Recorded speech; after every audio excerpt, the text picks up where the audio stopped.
A Oeste com Elas entrevista, hora da gente conversar com o ex-comandante da Rota, ex-presidente da CEAGESP, atual vice-prefeito de São Paulo, Coronel Melo Araújo, presente aqui no estúdio. Muito obrigada pela gentileza, pela participação. Bem-vindo, bom dia. Bom dia, eu que agradeço, né? Estou bem recepcionado aqui, 3 moças aí. Então, um prazer, uma satisfação poder estar passando informações para os ouvintes aí. É verdade, para todos que nos acompanham, estamos todos bem curiosos para saber exatamente o que está acontecendo com relação à Cracolândia, esse velho problema de São Paulo, ruas que concentravam usuários há mais de 30 anos, amanheceram de um dia para o outro mais vazias, não foi de um dia para o outro, houve um trabalho. O que aconteceu exatamente, para onde foram dispersadas essas pessoas todas, agora os usuários? Bom, o governo, a Prefeitura de São Paulo vem trabalhando junto com o governo do Estado há alguns anos, né, nessa nova gestão, Tarcísio, Ricardo Nunes. E então, várias ações foram feitas ao longo do tempo para a gente ir diminuindo essa população. Eu assumi em janeiro como vice-prefeito e o Ricardo pediu para eu dar uma atenção ali na cena aberta de uso, conhecido pelas pessoas como Cracolândia. E eu quis entender, acho que para a gente poder entrar e poder estar dando algum tipo de palpite, a gente tem que entender. Então, comecei a frequentar diariamente lá, para conversar com os dependentes, conversar com o pessoal da saúde, da assistência social, conversar com as mães dos dependentes, porque as mães vão lá também, vão lá buscar, procurar. Então, eu comecei a entender, comecei a ver para onde eles eram levados para internação, qual o caminho. Comecei a conversar com a equipe médica onde eles estavam internados. Temos vários locais, equipamentos de saúde para internação. Então eu comecei a ver todo o caminho que era feito, né, para ir arrumando, criar alguma política pública, colaborar com o trabalho que já vinha sendo feito para a gente procurar melhorar. E aí a gente fomos achando coisas que poderiam ser melhoradas. Vou dar um exemplo, por exemplo, equipamento de saúde. O dependente ficava muito tempo sem atividade, então conversamos com as equipes, botamos professor de educação física para estar dando atividade, outras atividades. Então eu começava a ouvir no próprio equipamento, punha os dependentes, punha a equipe médica e a gente ia criando soluções para os problemas que vinham aparecendo. E também percebi também que a gente tinha que se preocupar com a porta de saída, ou seja, depois que ele faz o tratamento, ele fica naquela esperança, e aí? Estou curado e vou para onde? Recomeçar a vida. Recomeçar a vida. Aí eu vi também interligar uma secretaria a mais, Secretaria do Trabalho e Desenvolvimento. Eu comecei a levar o CAT, a gente tem uma base móvel, né, que oferece emprego para as pessoas. Então, a Prefeitura faz parceria com várias empresas e essas empresas, a Prefeitura é um facilitador, não cobra nada.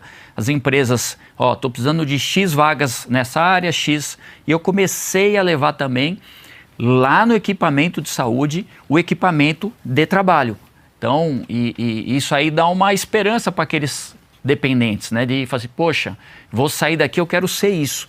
Então, aqueles que estavam já em fase final, saíram com uma cartinha de emprego para arrumar emprego. Então, a gente foi arrumando todas essas coisas assim que poderiam ser melhoradas. O trabalho já vinha sendo feito. Suporte completo. Exatamente. E nós começamos, todo dia, estando lá na cena aberta, a gente começa a perceber que vai caindo, mês a mês, diminuindo um trabalho que já vinha sendo feito. E nós temos reuniões semanais, governo do Estado e Prefeitura, na figura do vice-governador, e eu representando a Prefeitura, o vice-prefeito, com saúde junto do Estado, saúde do município, segurança do Estado, segurança do município. Então, assim, primeiro que é um trabalho Estado, Prefeitura, multissecretarias, né? Então, não é uma coisa única. E a gente vai sempre conversando o que pode ser feito, o que pode ser feito. E eu comecei a sinalizar e passar pelos números que estava caindo, tá? Então, a gente estava com 216, depois caiu, foi para 100 e poucos. E aí, na semana passada, nós estávamos com, retrasada, 80 e depois estavam com 53. Então, eu recebo todo dia de manhã, o pessoal mandava para mim, inclusive com aquela maquininha que vai ticando cada vez para fazer contagem. Então, na última reunião que nós tivemos, nós traçamos uma estratégia, falamos assim, olha, já está com pouco dependente. E é importante que vocês entendam que a gente tem ali, durante o dia é um público, durante a noite é outro público. Troca. À noite, o que acontece? A gente tem muita gente que tem residência fixa, que trabalha. Sai do centro expandido para ir lá comprar droga. É happy hour. Happy hour. Então, nós, com conhecimento de tudo isso, falamos assim, ó, você tem esses que estão realmente abandonados, e a equipe de saúde tem que valorizar muito, são pessoas que estão anos ali, tentando convencer aquela pessoa para se internar, porque a nossa legislação é limitada, né? Não permite. Então... A compulsória, né? Exatamente. Então, na última reunião que tivemos semana passada, nós apresentamos o quadro e falamos assim, olha, o que a gente deve fazer? Falei assim, olha, eu acho que chegou numa fase de estrangular mais ainda o tráfico de droga. Mais ainda. É um trabalho que já vinha sendo feito, mas assim, olha, precisamos dar um plus a mais. A gente está a um passo de conseguir alguma coisa diferente. São muitos traficantes ali no meio dos usuários? Eles se enfiam no meio, vão com mesmos trajes, Ninguém tudo, sabe e passa. E vão com pequenas porções, porque o trabalho que foi sendo feito ao longo dos anos, antes eles chegavam lá com peças, com tablete de droga. Aí, esse trabalho de fechamento de estabelecimentos envolvido com tráfico, trabalho de investigação da Polícia Civil, tem que destacar, ou seja, todo esse trabalho da polícia, de informações, da segurança, nós fomos minando, fechando estabelecimentos, bares ligados ao tráfico, por isso que foi diminuindo. E aí a gente chegou ao seguinte ponto, precisamos agora dar uma fechada mais pesada ainda. Aí nessa última reunião foram várias ideias colocadas e entre elas também a gente falou assim, ó, vamos colocar um plus a mais, vamos colocar cães farejadores, tá? Uma novidade? Já tinha, mas não com essa intensidade. Então, a gente falou assim, ó, porque o cão não passa nada. O que ele faz? Ele encontra onde está a droga? Se a pessoa tiver com droga, o cão encontra.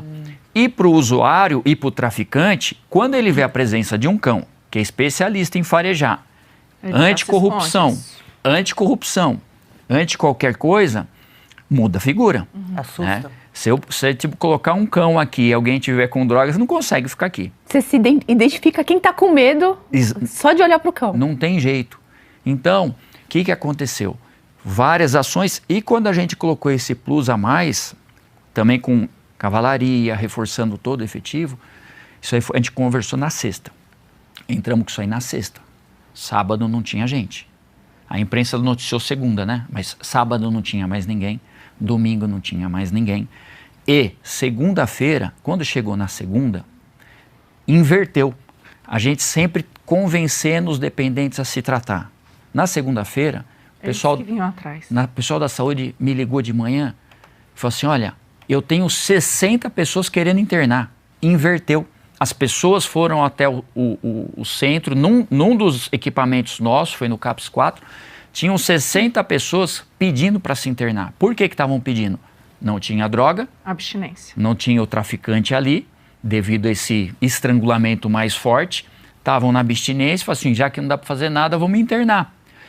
Conversei com o vice-governador, conversei com o secretário de saúde municipal, vamos ampliar a nossa equipe de saúde, porque se o pessoal quer, a gente não pode ficar enrolando. Vamos desburocratizar e vamos tentar atender esse pessoal. Então, reforçamos a equipe de saúde.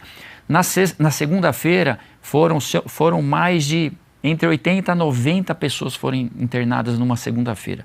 Na terça-feira, foi mais uma leva nós estamos hoje é quinta já, né? Na terça, se eu não me engano, foi mais uma leva de 50, 60, e assim foi durante a semana. Eu tinha no meu contador lá, da última avaliação, 50 e poucas pessoas que estavam realmente durante dia e noite lá. Então, muitos desses realmente foram para internação, né, que é o que tem feito diariamente. Ontem, na data de ontem, foram mais 30 e poucas pessoas internadas. E eu estava ontem eu fiquei meia hora na porta de um equipamento nosso no centro, é o CAPS 4. Ali na porta, eu consegui botar para dentro 5 pessoas. Eles estavam meio que ciscando. Conversando. Você conversa, explica, tá? Tenho vídeos disso aí. Então, ficou muito mais fácil. A gente conseguiu pegar, estrangulamos o tráfico. o dependente não sabe para onde vai, ele quer usar droga. Eu fiz até uma entrevista com um lá, ele falou assim, olha, não tem droga, estava desde 2016 na Cracolândia. Ele falou assim, ó, vim me internar, né? Um senhor de 60 anos de idade. Então, foram várias ações que foram feitas, né? E culminou nisso. Então, estamos no caminho certo. Coronel, eu queria aproveitar, né? Você falou bastante dessa questão do usuário, mas trazer a outra questão, que é a questão do crime organizado e do traficante. E um ponto que ali sempre foi bastante relevante é a questão da favela do Moinho, né? E houve agora a prisão também de um grande traficante, né? O Léo do Moinho. E também eu estou vendo um esforço coordenado entre a prefeitura e o Estado para, de fato, remover aquela favela dali. Então, mais de 700 famílias, né, que já estão nesse processo de serem realocadas dali, o trabalho importante da prefeitura em relação aos comerciantes, indenizar esses comerciantes também, tirá-los dali. E aí o governo federal, né, que era super importante para fazer a cessão daquele espaço, né, porque a ideia era construir um parque, uma estação ferroviária, mas agora, né, eles falaram, não, a gente não gosta dessa violência que está sendo praticada, e suspenderam, né, essa concessão que seria feita. Eu vi uma declaração do vice-governador, né, do Felício Ramuf, falando sobre isso, dizendo, olha, está aqui claro o governo federal do lado do crime organizado. Entre ficar do lado da população e do crime organizado, claramente, mais uma vez, escolhe o crime organizado. Eu queria te ouvir em relação a isso. Eu sei que você, depois eu queria também a questão do CEAGESP, mas ali você passou algo parecido.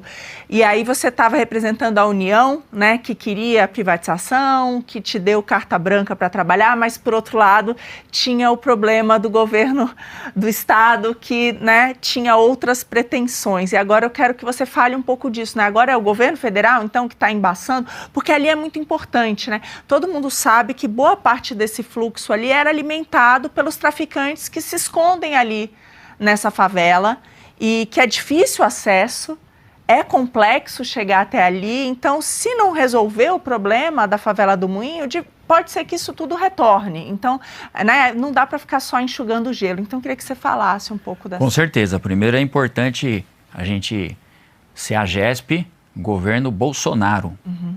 Né? É incomparável com o que nós temos hoje. Sim. Né? Então, no governo atual, né, eles, infelizmente, a política que está sendo adotada por lá vai na contramão do que a gente está fazendo aqui. Fala assim, vai acabar a Cracolândia? Como é que a gente vai acabar com a Cracolândia? Né? O que a gente está fazendo é diminuindo, mas assim, falar em zerar, não fecha a conta. Quando você pega 40 gramas de droga, passa a não ser mais tráfico, a gente incentiva o tráfico. Claro. Quando a gente tem políticas de desencarceramento que está acontecendo atualmente, hoje, eu trabalhei 32 anos em serviço ativo na polícia. Eu vim de uma época que você prendia aquela pessoa, ela ficava presa. Depois, quando eu estava para sair da polícia e ir para a reserva, eu peguei uma fase, audiência de custódia, em que eu não conseguia mais resolver o teu problema. Porque você fala assim, olha, eu tenho um traficante lá no meu bairro, eu tenho um ladrão que está roubando. A polícia antes ia lá, prendia e ficava preso. E agora? Agora, esse cara não fica preso. Ele é solto. Ele é solto. 24 horas ainda tira uma com Então a gente não prende mais pessoas pela primeira vez. São reincidentes. A gente prende a mesma pessoa. Já conhecem. Então o que acontece? Nós estamos vivendo uma política agora que vai na contramão de tudo. E vamos chegar na favela do Moinho. Então, a favela do Moinho também é estratégia de uma política do governo do estado, prefeitura. A gente chegou à conclusão, e com informações, que aquilo lá não era vida digna para ninguém. Não é vida, morar numa comunidade, numa favela, não é para ninguém. E o tráfico ali era muito forte. E realmente esse tráfico sustentava os traficantes ali e os dependentes químicos nessa área. Então o governo resolveu, vamos dar lugar melhor para essas pessoas, ao mesmo tempo a gente vai estar liberando, vai estar prendendo criminosos e vamos desafogar e vamos acabar ajudando também no tratamento dos dependentes químicos. E é isso que começou a ser feito, com bastante barreira do governo federal, exatamente o que você falou, Marina, de criando dificuldades. Primeiro eles não queriam autorizar a demolir. O governo Tarcísio foi valente, foi muito valente, falou assim, nós vamos fazer. Prefeitura é uma parceria também, porque tinha alguns comércios lá dentro e a legislação estadual não permitia deles agirem se não tivesse a prefeitura presente. Tinha uma lei municipal que permitia você indenizar não residências, no caso, comércios. Tinham 38 comércios. E aí começou uma nova parceria, governo do estado, prefeitura, para a gente também atuar nessa área, ou seja, para a gente conseguir realmente tirar toda essa população de lá. E o que a gente vem vendo nesses dias aí? O governo federal sabotando o governo estadual e logicamente, a prefeitura de São Paulo. Então, esse é o quadro atual. Eu não gosto de dar nome para traficante, tem um monte de traficante, eu não gosto de ficar valorizando esse aqui. Tem traficantes e a polícia vem prendendo. Ontem mesmo, lá na favela do Moinho, foi pego um dos cachorros nossos, pegou grande quantidade de droga, pegou arma. Né? Então, e a pessoa estava junto? Foi identificada? Não, foi num barraco, mas com muitas informações para se chegar a autorias. Importante para a polícia. Então, o trabalho vem sendo feito. Eu acho assim, olha, eu trabalhei em governos que você tinha Alckmin, Haddad, você tinha que depois a gente foi ver que era tudo igual, né? Mas assim, em tese você tinha um jogava a culpa no outro. Né? Batata quente. E a polícia sofria nisso. Claro. Porque isso aqui é culpa da prefeitura, isso aqui é culpa do governo. Um jogava para o outro. Mais alinhado que agora não existe. Governo, prefeitura alinhado, então a gente trabalha junto sem dificuldade nenhuma. Então, muita coisa melhorou e está melhorando.